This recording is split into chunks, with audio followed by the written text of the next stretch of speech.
sa oras po na ito, kaya muli ang ating title is Taught to Follow, Train to Go. No? Tinuruan tayo para sumunod at tinrain tayo para mag-go sa nais ng Panginoon Diyos. Amen po. Tanong mo yung katabi mo ulit, ready ka na ba? Amen. Kung ready na yan at sinabi niyang amen, so tayo po ay mag-aaral ng salita ng Panginoon Diyos. Amen. So marami pong followers na hindi po nag-go. Naniniwala po ba kayo doon, mga kapatid? Maraming followers, hindi lahat sumusunod sa misyon na binibigay ng Panginoon Diyos. Amen po ba? Halimbawa po, no, sa tagal-tagal ng panahon na tayo po ay nag-aral. Halimbawa, nag-train ka ng isang tao, tinuruan mo simula bata hanggang lumaki, tapos pagdating ng panahon, nung siya po ay lumaki na, hindi niya po in-apply yung kanyang mga natutunan. Amen? May kakilala nga ho ako, no? Pagkatagal-tagal niyang nag-aral ng simula nung grade 1 hanggang college, no? Nakagraduate siya, tapos pagdating ng college, biglang tumambay, no? Hindi na pumasok, hindi na nagtrabaho at nag-iisip sa kanyang buhay, ano bang purpose niya? Amen. So marami pong ganyan din sa Pilipinas, no? Ang tagal ng pag-aaral tapos minsan pagtapos noon, nag-aral ng engineering, pumasa, tapos yung trabaho nila nagiging crew sa Jollibee. Amen. Minsan ganun po yung nangyayari. So ibig sabihin, hindi na i-apply lahat ng mga naturo sa kanila. Pero naturuan sila, naipasa nila yung mga exam, pero hindi lahat po ay nagamit lahat ng mga natutunan niya sa mga pag-aaral. Amen? At tayo po, no, marami po sa mga Christian po, nakakalungkot, marami pong mga Christian, they are a fan of Christianity, pero hindi lahat nagfa-follow. Maybe nagfa-follow sa Panginoon Diyos, pero hindi gumago sa misyon ng Panginoon sa ating buhay. Amen. Napakadali po na kasi na no, in-explain po nga natin lagi, no, na ang Christianity is a title na binigay po ng mga outsider. Meaning nung po, no, meaning hindi po ang Diyos o si Jesus ang nag-identify sa mga tao na kayo ay mga Kristiyano. Amen? Hindi po ang salitang Christian po ay ibinigay po ng mga Romano doon sa paghayo nila, pagmimisyon nila doon sa Antioch na tinatawag doon sa isa sa mga third largest city sa Roman Empire. Nung Roman Empire nung panahon ngayon. No, siya yung sa pangatlo sa malaking largest city sa Roman na naging dulot ng mga pagmimisyon. So magandang istorya po ito na makikita niyo po sa Acts, no? At napakaganda dahil itong bagay na ito, no? Sabi ng mga Antioch, yung mga taong naniniwala kay Jesus Christ, ang tawag nila doon Christian. Okay? So meaning to say, itong salita na tong Christian na to, hindi galing sa bibig mismo ni Jesus Christ. Ito po identification ng mga tao sa atin na naniniwala kay Jesus that we are a Christian. Amen po ba? Tanungin mo yung katabi mo, Christian ka ba? Amen. Pero ang Christianity o ang salitang Christian, pwede po nating ilagay yung title po sa ating buhay. Amen? Pwede nating ilagay sa Facebook na Richard Adonai parenthesis Christian. Amen?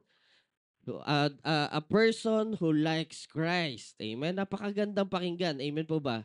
But sometimes, nagiging title na lang po natin ang Christianity o yung Christian, yung pagiging Christian. Sabi mo nga sa katabi mo ulit, Christian ka ba? Amen. So minsan nagiging title po natin ang salitang Christian. Pero ang hinahanap ng ating Panginoong Hesus sa ating buhay ay disciple. Amen po ba? Ang tanungin mo yung katabi mo, disciple ka ba? Amen. A disciple is the one or the person who follows Jesus Christ. Lahat ng inuutos ng Panginoon, siya po ay disciple, mahilig magpa-discipline. Amen. Nandiyan pa ba kayo? Pagka may mga bagay na sinusupil sa kanila, kinokorek sa kanila, ready para matuto. Amen po ba? Tanong mo katabi mo, ready ka ba matuto ngayong umaga? No po? Ang pagiging disciple at ang discipline ay hindi po madali. Ito po ay masakit. Pero ang hanap ng Panginoon Diyos is disciple, a learner, a student, a follower. Amen po ba? Amen? Kasi marami po mga Kristiyano, Christian lang. Bakit? Christian, they are a fan of Christianity. Parang ano, sa mga Nora Honor, ano nga ba yun? Mga panahon ng, mga panahon ni Nora Honor, mga Vilmalnians, ano nga yan? Loranians, di ba? So may mga tawag sila dahil fan sila doon ng tao na yon. Amen? Pero hindi lahat ng pinupuntahan ng tao na yon pinupuntahan din ng mga fan nila. But sometimes tayo no, marami pong Christian, fan lang ng Christianity na na-amaze sila sa wow, blessing, ang daming blessing ng Lord. Ang dami kong natatanggap na pagpapala sa Diyos. Pinapagaling ng Panginoon Diyos ang buhay ko. Amen? Hindi niya pinababayaan ang anak ko. We are a fan. Blessing. Nakikita natin yung blessing, no? Na nagiging kontento tayo sa pag-attend ng church. Pero nakakalimutan natin yung pag-follow sa ating Panginoon Diyos. And with regards to following, mga kapatid, no? Minsan, ang following natin sa Panginoon, hindi po natin no, sinusunod lang natin ng Panginoon Diyos doon sa malayo. Lord, sige, mauna ka muna ng konti. Dito muna ako sa likod kasi hindi pa ako ready eh. Amen? Ngayon, pagka may mga challenge na, ay, iiwas muna ako, Lord. Ayoko niyan. Mahirap eh. Amen po ba? We're following Jesus from a distance. Andyan pa ba kayo? Amen. Hallelujah. Po? At napakaganda po, no? Hindi lang po tayo dapat maging fan ng Christianity. Yes, there's a blessing ng Panginoon, pero wag po tayong nakatingin lagi sa blessing at ma-amaze dun sa blessing. Kundi tayo po ay maging follower o magkaroon ng bigat sa misyon ng Panginoon Diyos. Amen po ba? Andyan pa ba kayo? Lahat po tayo natuturuan dito. No, we want the blessing of Jesus but not the burden of the mission. No? Hindi nagkakaroon ng bigat sa atin yung mission ng Diyos. Alam niyo po yung feeling na lagi tayo nag-a-attend ng church pero Christian, natatawag tayong Christian, pero feeling natin we followed already Jesus. Amen? Feeling natin fulfilled na tayo. Na ay naka-attend ako ng church, okay na ako. Andyan pa ba kayo? Ay, naka-attend ako ng church, Sunday. Naka-attend ako ng prayer meeting. Yes. Naka-attend ako ng Bible study. Yes. Amen. Ang tanong, nakapag-mission ka ba? Naibigay mo ba nakapag-share ka ba ng Word of God sa katrabaho mo? Nakapag-share ka ba ng Word of God sa pamilya mo? Nakapag-share ka ba ng Word of God sa mga nasa paligid mo? Nandyan pa ba kayo? And yet we are already satisfied na nakaka-attend lang tayo. Amen po ba? Amen? Parang feeling natin, Lord, okay na ako. Andyan pa ba kayo? Parang ayaw nyo ako. Okay po? Amen po ba? Kasi po, hindi po tayo maging fan. Kasi ang follower, a follower is a follower even as small things. Amen? Kahit na maliit na bagay yan, kahit na hindi napapansin ng iba, you will follow Jesus. Hindi ka magfa-follow dahil, ay ito, grabe, preaching to eh.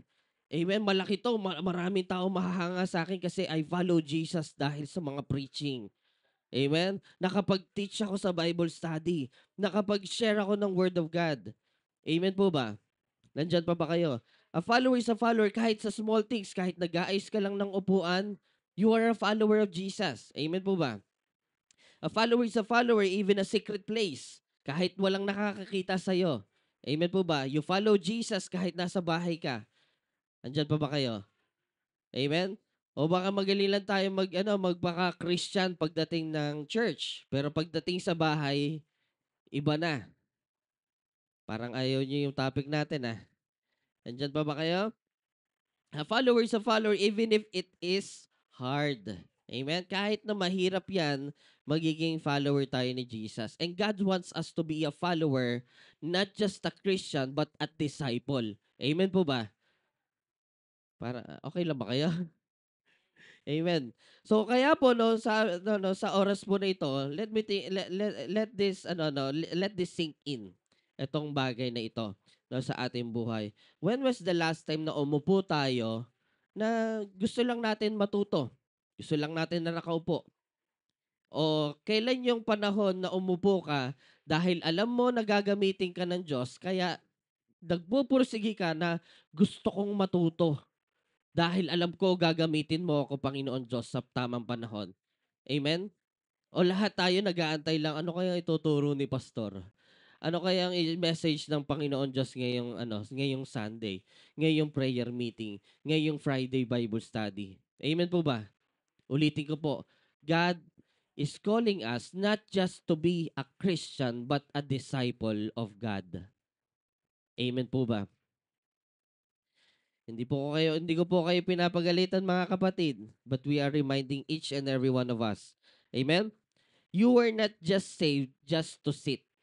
Amen? Hindi ka lang niligtas ng Panginoon para umupo lang sa kinauupuan mo.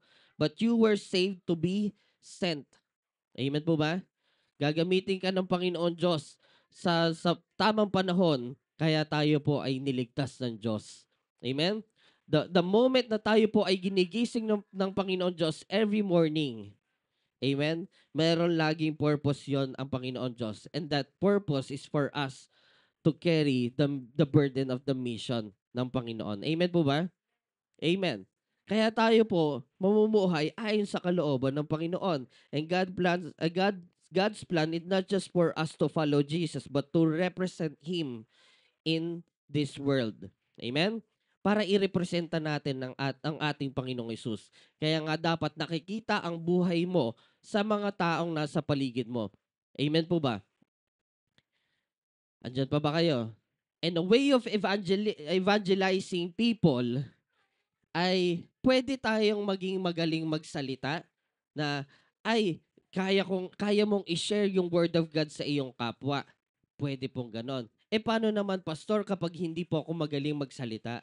Amen? Para po ba akong magiging si Moses na bibigyan niyo po ng Aaron para magsalita para sa amin? Amen? Hindi po. Ang ating buhay ay maaring maging testimony upang ma-evangelize ang ibang tao sa pamamagitan ng buhay mo.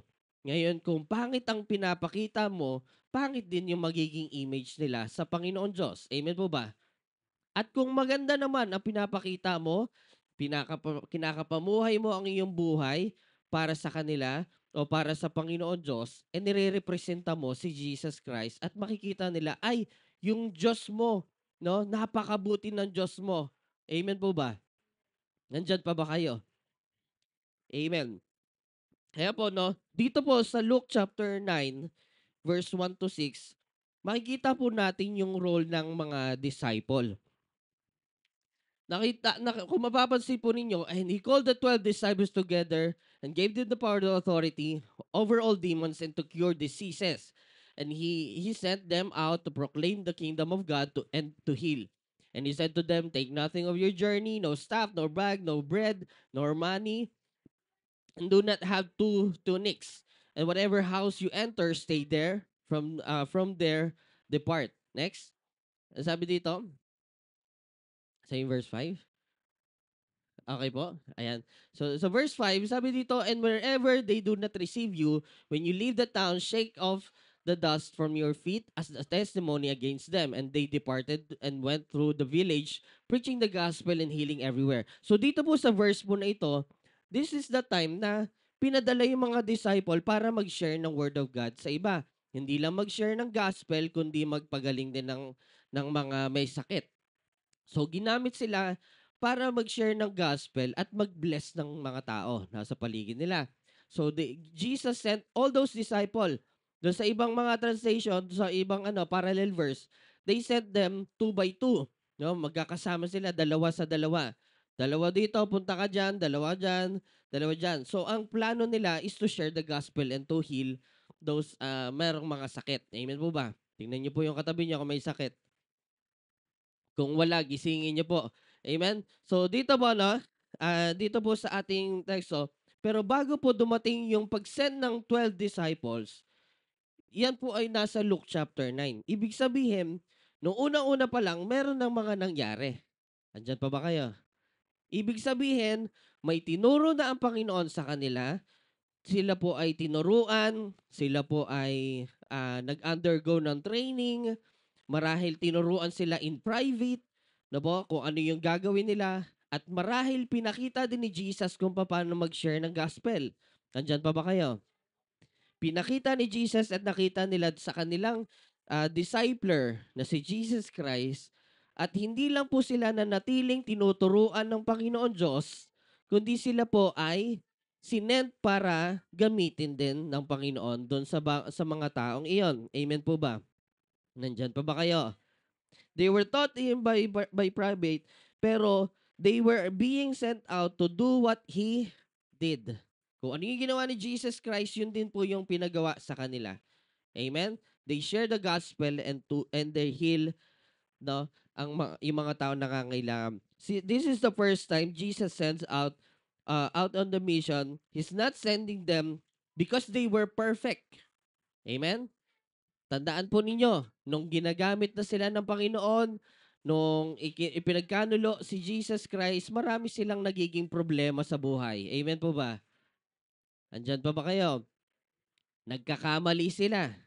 Yung iba, nagkakaroon ng mga ng mga problema doon sa pangyayari doon sa nung ipinagkanulo si Jesus, may nag-deny, no po, may nagkanulo, at marami pong nangyari pong mga pagkakamali na naranasan po nila kay Jesus Christ.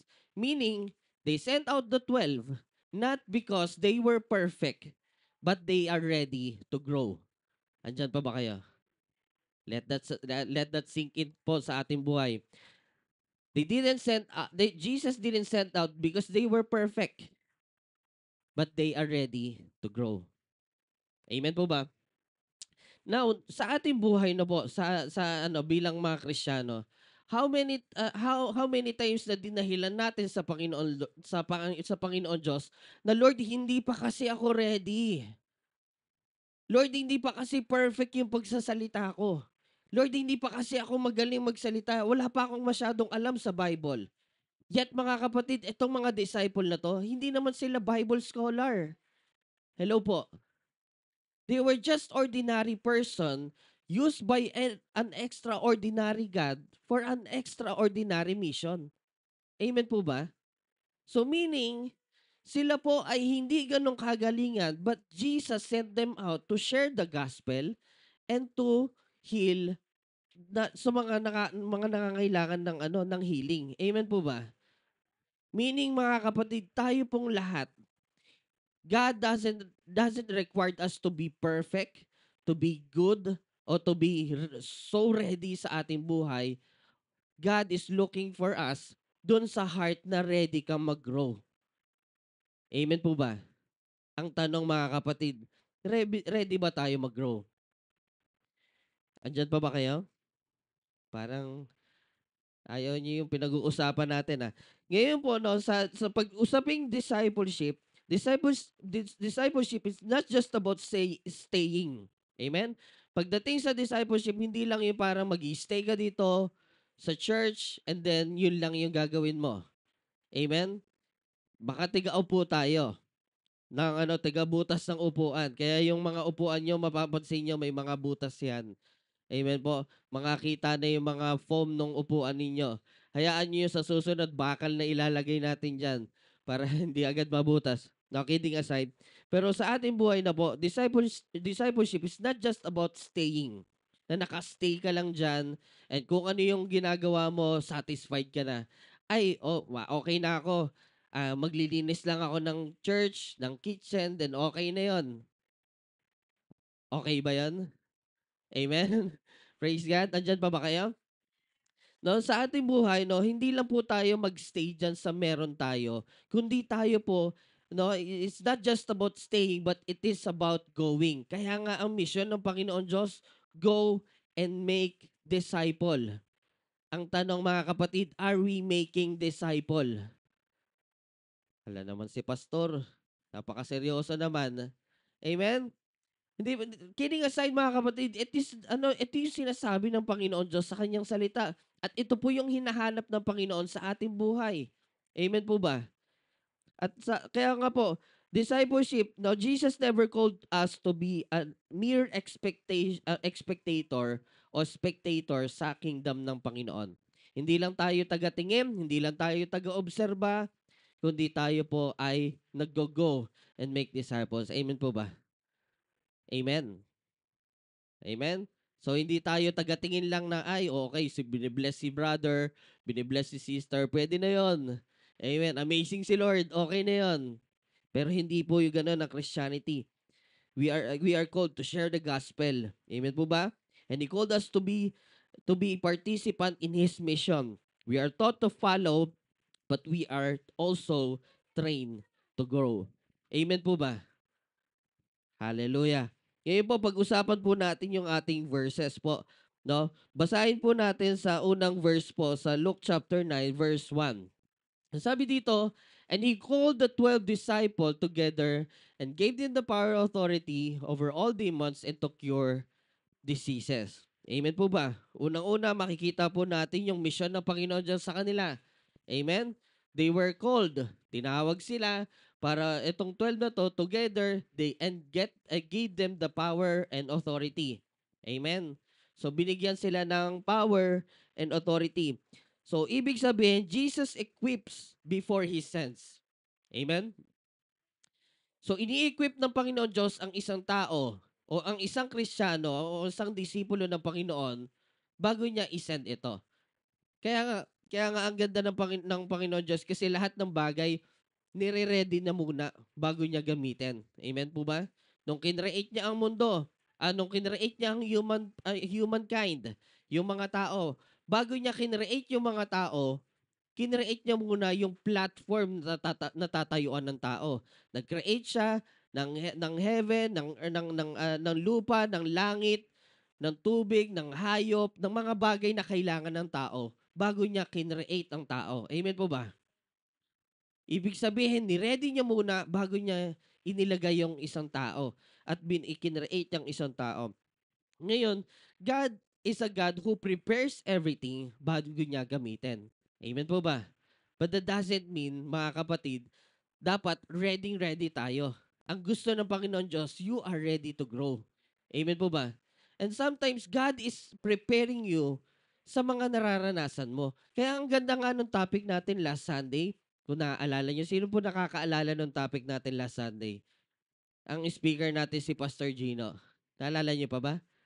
Ang hirap tandaan, no? Kaya nga sinasuggest natin na makapag-notes tayo kasi hindi natin natatandaan lahat ng mga tinuturo. Pero ang tinuturo sa atin last Sunday po, no, it's about dun sa strengthening in secret place.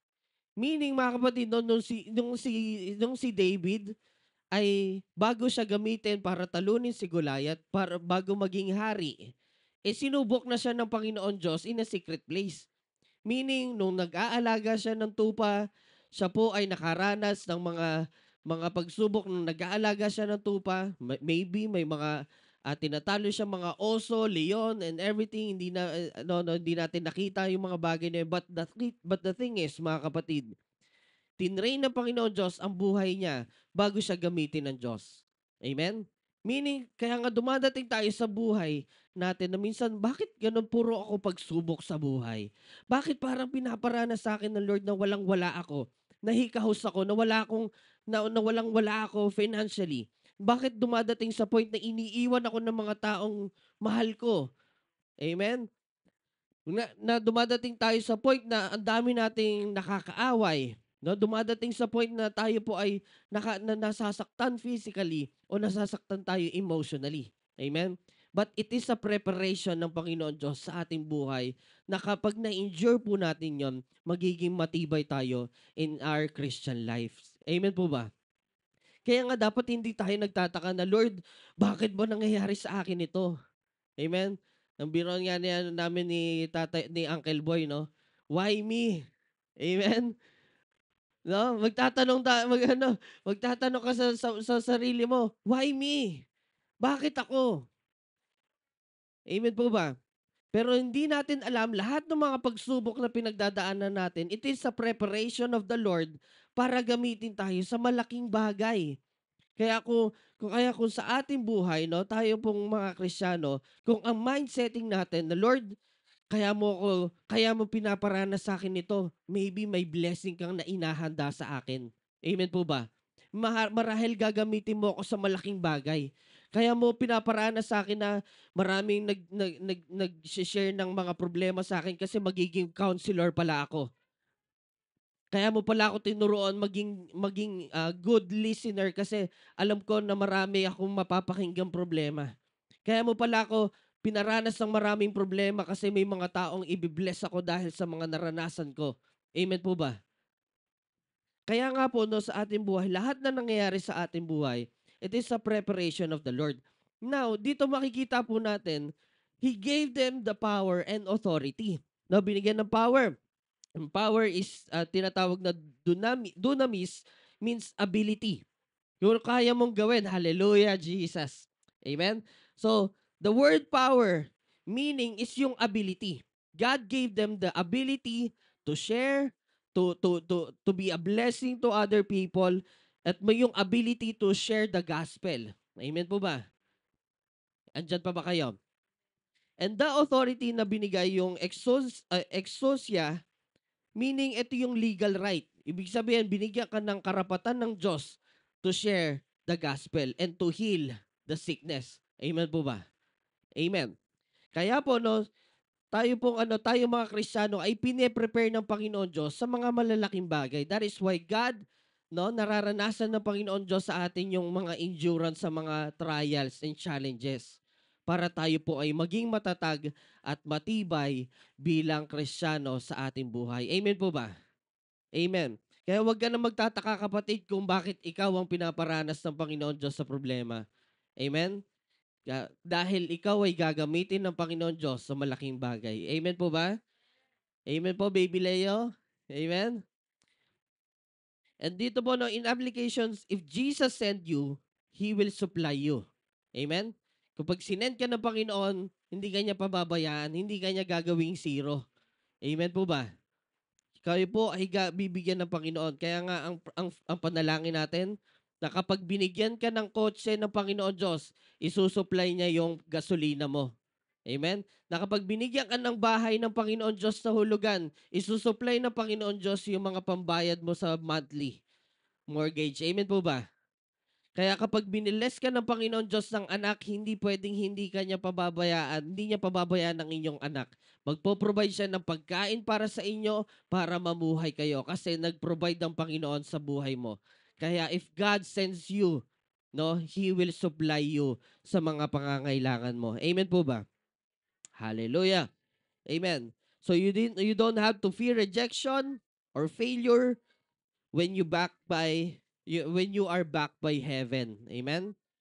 Naalala ko po no dumating sa point ng aking buhay na bago ako dumating sa pagiging sa pagiging leader o ginagamit ng Panginoon Diyos, meron kami dumating kami sa point ng training, no? Nag-seminar kami sa leadership namin doon sa dati kong church na kinadadaluhan. Ay 1 year po na seminar po iyon ng leadership at may graduation po yon. Pero bago yung graduation na yon, meron kaming OJT na ginawa. Isa sa mga OJT namin, nagbigay kami ng tracks. Okay? So yung tracks na yon, unang-una kong salang yon. Excited ako. Kasi sabi ko, alam ko walang tatanggi nito sa Pilipinas ha. Alam ko walang tatanggi nito kasi si Jesus to. Alam ko pag galing sa Diyos, walang tatanggi dito. Amen po ba? So ready yung heart ko, excited ako. Pagdating ko, pagtayo ko sa Walter Mart sa unahan at may mga dumadaan na tao, nag-share ako, sabi ko, eto po, libreng babasahin para sa inyo po. Galing po sa Diyos. Nung sinabi niya, ay hindi ako nagbabasa ng ganyan. Ang sakit. Sobra akong nasaktan nun. Alam niyo po kasi, parang ini-expect ko, galing naman to sa Diyos ha, bakit aayawan ng tao? Pero na-reject ng mga tao yung binibigay kong tracts. Amen? Alam niyo po mga kapatid, sometimes paparanas sa atin yung rejection sa ating buhay. Ipaparanas niya yung pain sa atin. Amen? Kasi kung si Jesus nga ni-reject noon at hanggang ngayon nire-reject din ng tao si Jesus. Amen? So tayo po, no, tayo pong nag-accept, hindi din dapat tayo manghinawa, kundi tayo po mag-share dun sa mga taong tumatanggap nito. Amen po ba? Kaya simula nun mga kapatid, never na akong tumanggi sa mga nagbibigay. Kahit tissue yan dito sa Japan, kahit tissue yan, tinatanggap ko kasi alam ko yung feeling na nare-reject kapag may binibigay sa'yo. Amen po ba? Kaya po kaya po sa atin 'no, huwag natin kumbaga sabi nga ng Panginoon Diyos, gawin mo sa iba ang gusto mong gawin sa'yo. Amen? Kaya kung gagawin mo sa iba yung mga positibong bagay, ay gagawin din sa iyo ng ibang tao 'yon. Amen po ba? Amen. So, pangalawa, sabi dito ng verse 2, and he sent them out to proclaim the kingdom of God and to heal. Amen. He sent them out to proclaim the kingdom of God o yung gospel ng Panginoon Diyos and to heal doon sa mga tao nangangailangan.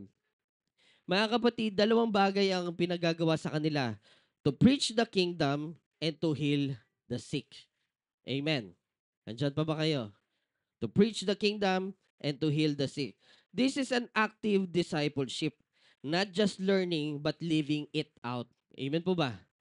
So meaning mga kapatid, tayo po nagiging follower ni Jesus o disciple ng Panginoon, we are not just a hearer, but we are a doers of the Lord Jesus Christ. Amen po ba? We are not just a hearer na umuupo lang at nakikinig ng salita ng Panginoon, but we are also, God is expecting us to share the gospel to everyone. Amen po ba? Lahat ng nakakasalamuha natin, i-share natin yung gospel sa kanila. Amen po? And this active discipleship, no, nakikita din sa iyong buhay. Meaning, lumalabas yung fruit of the Holy Spirit. Andyan pa ba kayo? Na ba? Nakikita sa iyo yung love, yung joy, yung peace, yung kindness. Amen po? Nandyan pa ba kayo? Nakikita sa atin yung fruit of the Holy Spirit, especially yung self-control. Amen. Nandyan pa ba kayo? Amen? Yung fruit of the Holy Spirit sa ating buhay, dapat na namumuhay ito. Hindi ka nag-e-effort na gusto kong dapat maging mapagmahal ako. Mamahalin ko si brother, mamahalin ko si sister, kahit hindi siya kamahal-mahal, mamahalin ko yan. Amen? Sabi mo nga sa katabi mo, mahal kita, kapatid. Ang dali mong sabihin na mahal kita, kapatid, pero hindi mo maipakita sa kanila ang tunay na pagmamahal. Amen. Nandiyan pa ba kayo? Baka mamaya nga pagka nagkakainan na tayo, kanya-kanyang sandok na tayo. Ay bahala na kayo, kakain na ako, gutom na ako eh. Amen. Amen. Pero sa ating buhay, no, yung active discipleship, nakikita sa ating buhay yung humility, yung magiging mapagmahal. Amen. Yung meron kang joy sa buhay mo. O baka pag tinitignan ka ng katabi mo, nakasimangot ka lagi. Tingnan mo yung katabi mo. Oh, napangiti na yan. Amen. Pero, amen. Kapag ang Panginoon Diyos ay nasa sa atin, naturally, tayo po ay nakakaranas ng pagiging mapagmahal, ng joy, ng pagkakaroon ng peace sa ating buhay dahil tayo po, no, ang Panginoon Diyos at ang Holy Spirit ay nasa sa atin. Amen po ba? Amen. Kaya po, no, sa ating buhay, Jesus expect His follower to replicate His mission. Discipleship becoming like one you follow. Amen? If you follow Jesus, you will follow what He did siya po ay nagmi-mission sa atin buhay. Hindi mo kailangan magpapako sa krus. Amen? Ang ninanais sa Panginoon, mag-disciple din tayo ng marami. Amen po ba? Hallelujah. So sa verse 3, makikita po natin, He said to them, take nothing for your journey, no staff, nor bag, no bread, nor money, and do not have two tunics, and have house you enter, stay there, and from there depart. Amen po. Mapapansin po natin, no, ba't ganun si Jesus Christ? Bakit ganun? Bakit nung pinapasend niya yung 12 disciple, akala ko ba, if he send one, he will supply them. Amen? Bakit ganun?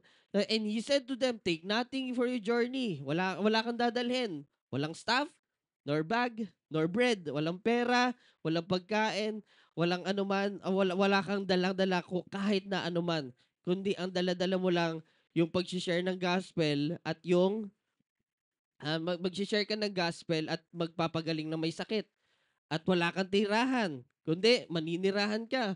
Whatever house you enter, they stay there. and from there, depart. Amen? Nandyan pa ba kayo? Bakit ganon si Jesus Christ? Pinagmimisyon tapos walang-wala.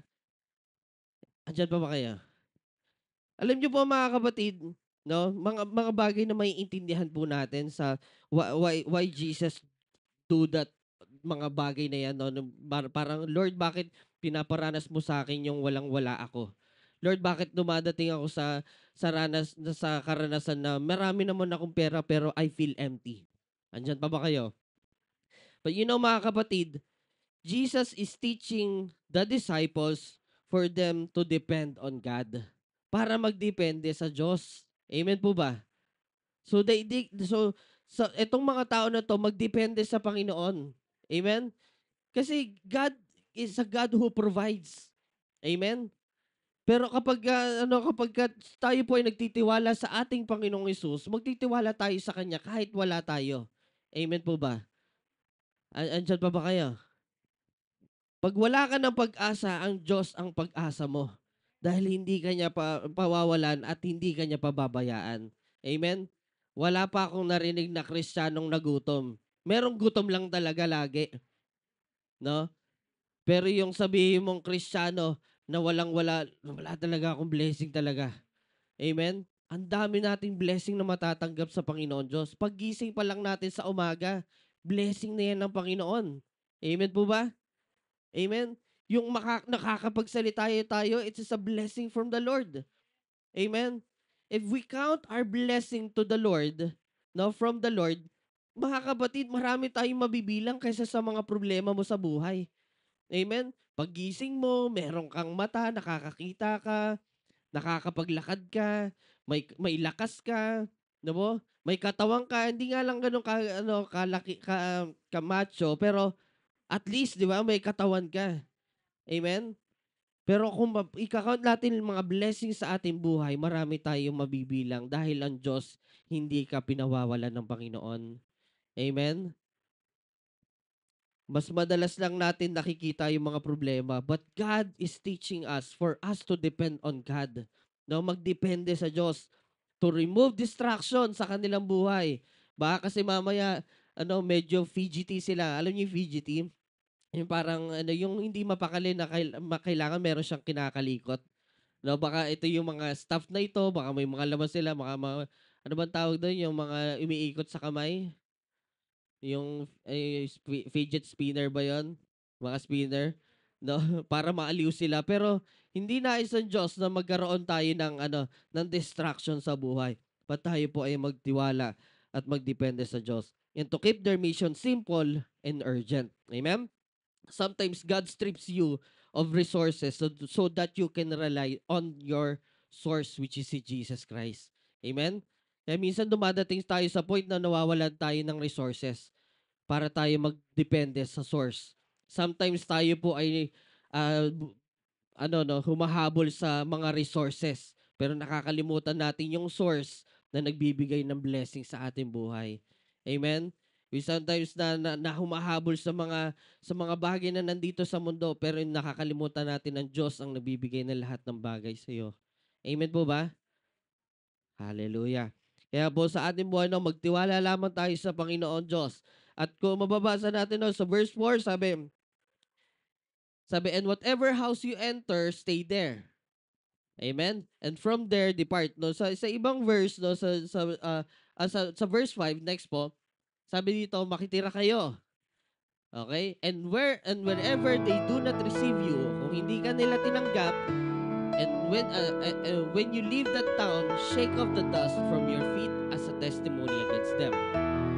So meaning mga kapatid, no, kung sila po ay kung sila po ay walang matutuluyan, makituloy daw sila sa ibang bahay. Kaya i-ready niyo yung bahay niyo, baka makituloy kami. Joke lang. Okay? So, sabi, if people do not welcome you, leave their town and shake the dust off your feet.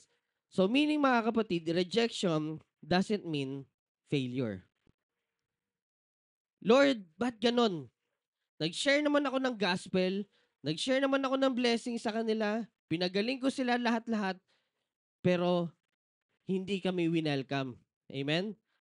Lord, nag-share ako sa family ko, but my family reject me. Amen? Bakit ganon? Nag-share ako ng gospel sa group chat namin, na sa meeting namin, pero lahat sila pinagtatawanan ako. They persecute me. Amen? Andyan pa ba kayo? Amen? So dumadating tayo sa times na nare-reject tayo ng mga tao sa ating paligid, but that doesn't mean you failed for doing the mission of the Lord.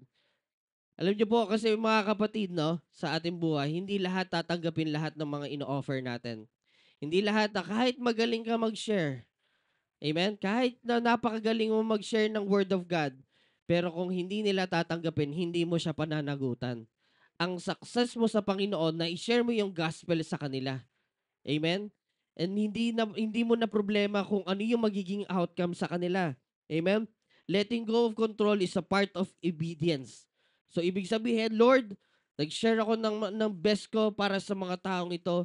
Kung hindi sila tatanggap, Lord, kayo na po ang bahala. Amen? Kasi ang nais naman ng Panginoon Diyos, ma-share natin the Word of God. And even the Bible is saying na kapag ikaw, alam mo yung katotohanan, hindi mo sinare yung gospel, amen, ikaw ang ikaw ang may pananagutan. Pero kung sinare mo at hindi nila tinanggap, siya yung may pananagutan doon. Hindi mo na pananagutan yon. Amen po ba? Andyan pa ba kayo? So meaning to say, kapag nag-share ka ng gospel sa kanila, hindi nila tinanggap, hindi mo yan pananagutan. Kaya nga may marami tayo, siguro may mga nag-i-invite sa atin sa church, may nag-share sa atin na buhay ni Jesus, pero hindi tinatanggap. Minsan nanghihina tayo. Wag po kapatid. Amen? It is a part of following Jesus. Kung sinishare natin si Jesus sa kanila, whether umaccept man sila o hindi, at least you share Jesus to them. Amen? And it is a blessing from the Lord kapag meron nakakilala. Kahit isang kaluluwa lang. Sabi nagdidiwang ang kalangitan. Amen po ba? Amen. Kaya po sa ating buhay, no, huwag tayong manghinawa in sharing the gospel. If we share, if we have an opportunity to share the word of God, share it. Amen? Hallelujah. So he taught them to let them go, to let go. So you are responsible for the message, not the outcome. Amen? You share the message, pero yung outcome nasa kanila. Kaya nga meron ditong tinatawag na yung isi-shake mo yung dust sa paa mo. Kasi it is a part of it is a part of their culture or sa kanilang customs na kapag yung pinapagpag mo yung mga dumi sa paa mo, meaning you had no responsibility doon sa kanila. Kung hindi ka nila tanggap, okay. Hindi ko na wala na akong pananagutan sa iyo kung ano man mangyari sa buhay mo, hindi ka man tanggapin ng Diyos o hindi. At least I share Jesus to you. If you didn't welcome me, kayo na po ang bahala. Amen po ba? Now, dito po, no, not everyone will receive what you carry, but you still carry it anyway. Kasi kahit si Jesus, mga kapatid, nireject din siya ng mga tao. Amen? But he still loved us kahit na nireject siya ng Panginoon Diyos, ng mga tao. Amen po ba? Amen po. So, sa ating buhay, no, two sides of discipleship. Too many Christians stay in learning mode. Marami naka-learning mode lang, but afraid to go step dun sa going mode sa ating buhay. But real growth happens when you apply what we've been taught. Lahat ng mga natutunan natin sa Panginoon Diyos, may apply natin yung growth kapag tayo, magkakaroon tayo ng growth kapag tayo in-apply natin lahat na natututunan natin sa Panginoon. And following Jesus is the classroom and going for Jesus is the field work. Amen? So tapos na tayo sa pag-aaral. Marami sa atin yung mga nag-aaral pa. So ang tagal na nag-aaral pero nakakalimutan nila para mag-go sa mission ng Panginoon Diyos. That is why God is calling us, no, to carry the burden of mission ng Panginoon Diyos, to expand the kingdom of God. Amen? So, may mga nagsasabi, Lord, hindi pa ako handa. Pastor, hindi pa ako handa. Growth comes as you go. Kapag ikaw nagpagamit, ulitin ko po, yung mga disciples ng Panginoon Diyos, they were not perfect nung sinend sila ng Panginoon. But you don't have to be perfect para gamitin ng Panginoon. Amen? You don't have to be maging magaling sa craft na meron ka, ang gusto ng Panginoon Diyos, you go. And as you go, you will grow sa Panginoon. Amen? Amen. So, hindi naman ako magaling na preacher eh. Hindi naman ako magaling mag-preach mag-share ng word of God, but you're still a witness. Amen? You are a witness of God. Ikaw ay naka-witness ng kabutihan ng Diyos. I-share mo yung nakita mo. I-share mo yung na-experience mo. Amen? Sabi nga ng Bible, di ba? Kung ano yung taste and see that the Lord is good. Amen? Matikman mo lang ang Diyos, makikita mong mabuti siya. Amen po ba? Hallelujah. I might fail, magkakamali ako. Hindi po, Jesus already prepared you for rejection. Amen? Amen? So if you still wait until you feel ready, you will never go. Amen? Kapag hindi ka nag-go, hindi ka mag-grow. Andyan pa ba kayo? So how do we live how do we live this out, mga kapatid?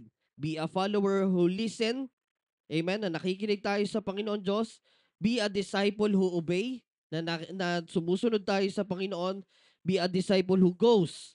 Na nag-go sa Panginoon Diyos. Do not keep the gospel to yourself. Amen. And 4 is be ready for rejection but rooted in purpose. Amen. Mga kapatid, God is calling you to go and act sa ating buhay. Mag-action na tayo, mga kapatid. Amen? To go, and you must go. To grow, you must let go. To grow, you must show the world that Jesus, through your life, magiging kang, mapapakita mo na nagre-representa ka sa ating Panginoon Diyos. Amen? Ulitin ko po, ang mission sa atin ng Panginoon Diyos is Matthew 28 verse 19, for us to go and make disciples of all nation. Amen po ba? That is the mission of the Lord sa ating buhay.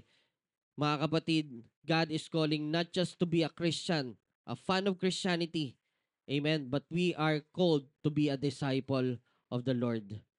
Amen po ba? Tayo po ay tumayo sa oras po na ito.